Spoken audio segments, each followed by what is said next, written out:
Supreme court ने आज अरविंद केजरीवाल को अंतरिम जमानत दी है। सुप्रीम कोर्ट ने जो उनकी गिरफ्तारी को चैलेंज करने वाली पिटीशंस थी उसको जो है डिसाइड करते हुए कहा है कि अरविंद केजरीवाल को जो अंतरिम जमानत दी जाती है और क्वेश्चंस की उनकी जो है अरेस्ट लीगल थी इलीगल थी, क्या था मामला, उन सारे क्वेश्चंस को कि क्या इस तरीके से अरेस्ट किया जा सकता है, पीएमएलए एक्ट में ज़रूरी है अरेस्ट करना, necessity of arrest is required, इन सारे क्वेश्चंस को फ्रेम करते हुए लार्जर बेंच को रेफर किया है। लेकिन सर क्या लगता है कि जिस तरीके से ईडी ने के केस में अंतरिम जमानत मिली है, अब सीबीआई वाले केस में इसका फायदा होगा आप लोगों को? बिल्कुल फ़ायदा होगा, क्योंकि जो है जो फैक्ट्स हैं केस के वो लगभग सिमिलर हैं और उस फैक्ट्स के ऊपर जो है गौर करेंगे हाई कोर्ट भी, और हमें पूरी उम्मीद है कि इसमें अरविंद केजरीवाल को सीबीआई केस में भी इसकी राहत मिलेगी। क्या अरविंद केजरीवाल जेल से बाहर आ सकते हैं या सीबीआई अभी नहीं, सीबीआई में बेल होने के बाद वो बाहर आ सकते हैं। ये बहुत ऐतिहासिक फैसला है, बहुत बड़ा फैसला है। ईडी के अंदर बेल मिलना आसान काम नहीं है, आसान बात नहीं है। सुप्रीम कोर्ट ने महत्व दिया है आर्टिकल 21 को, और इसीलिए एक बहुत ऐतिहासिक फैसला है। अब सुप्रीम कोर्ट ने कह दिया कि ईडी में तो वो बाहर हैं केजरीवाल साहब। अब सीबीआई मामले में क्या होता है ये देखना है, वो 17 तारीख को आएगा। 17 तारीख को हम बोलेंगे कोर्ट से कि उनको रिहा किया जाए। लेकिन बड़ी बैच को बेचा गया है, इसका क्या मायने हैं? इसके बहुत बड़े मायने हैं। सुप्रीम कोर्ट ने कहा है कि आईओ किसी को भी ऐसे उठा नहीं सकता। आपको देखनी पड़ेगी कि ज़रूरत है भी या नहीं है अरेस्ट करने की, और अगर ज़रूरत है तो वो आपको लिखनी पड़ेगी, दिखानी पड़ेगी कि क्या ज़रूरत है अरेस्ट की। इस मामले में क्योंकि हमने बहुत अहम प्रश्न उठाए थे लॉ के ऊपर, तो सुप्रीम कोर्ट ने कहा है कि ये लार्जर बेंच डिसाइड करेगा। लेकिन क्या इसका जो फायदा है वो सीबीआई वाले केस में भी मिलेगा? हम सीबीआई में बोलेंगे कि जी ईडी के अंदर बेल मिल गया है, अब सीबीआई के अंदर भी मिलना चाहिए। ईडी में ज़्यादा हार्ड है बेल मिलना, क्योंकि because of the twin conditions.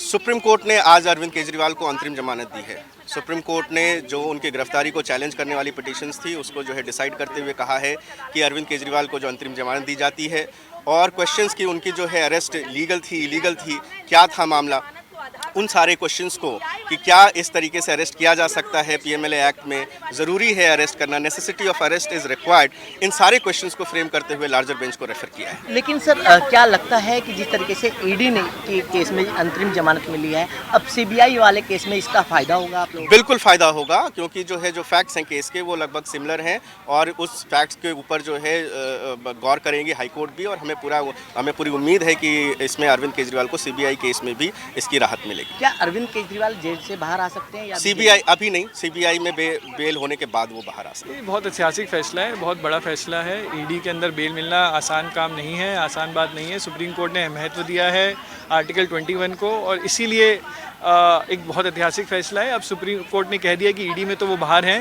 Kejriwal साहब। अब सीबीआई मामले में क्या होता है ये देखना है, वो 17 तारीख को आएगा। 17 तारीख को हम बोलेंगे कोर्ट से कि उनको रिहा किया जाए। लेकिन बड़ी बैच को बेचा गया है, इसका क्या मायने हैं? इसके बहुत बड़े मायने हैं। सुप्रीम कोर्ट ने कहा है कि आईओ किसी को भी ऐसे उठा नहीं सकता। आपको देखनी पड़ेगी कि ज़रूरत है भी या नहीं है अरेस्ट करने की, और अगर ज़रूरत है तो वो आपको लिखनी पड़ेगी, दिखानी पड़ेगी कि क्या ज़रूरत है अरेस्ट की। इस मामले में क्योंकि हमने बहुत अहम प्रश्न उठाए थे लॉ के ऊपर, तो सुप्रीम कोर्ट ने कहा है कि ये लार्जर बेंच डिसाइड करेगा। लेकिन क्या इसका जो फायदा है वो सीबीआई वाले केस में भी मिलेगा? हम सीबीआई में बोलेंगे कि जी ईडी के अंदर बेल मिल गया है, अब सीबीआई के अंदर भी मिलना चाहिए। ईडी में ज़्यादा हार्ड है बेल मिलना, क्योंकि because of the twin conditions. देश दुनिया की हर खबर सबसे पहले देखने के लिए फॉलो करें Dainik Savera TV, YouTube, Facebook, Instagram, X और व्हाट्सएप चैनल पर।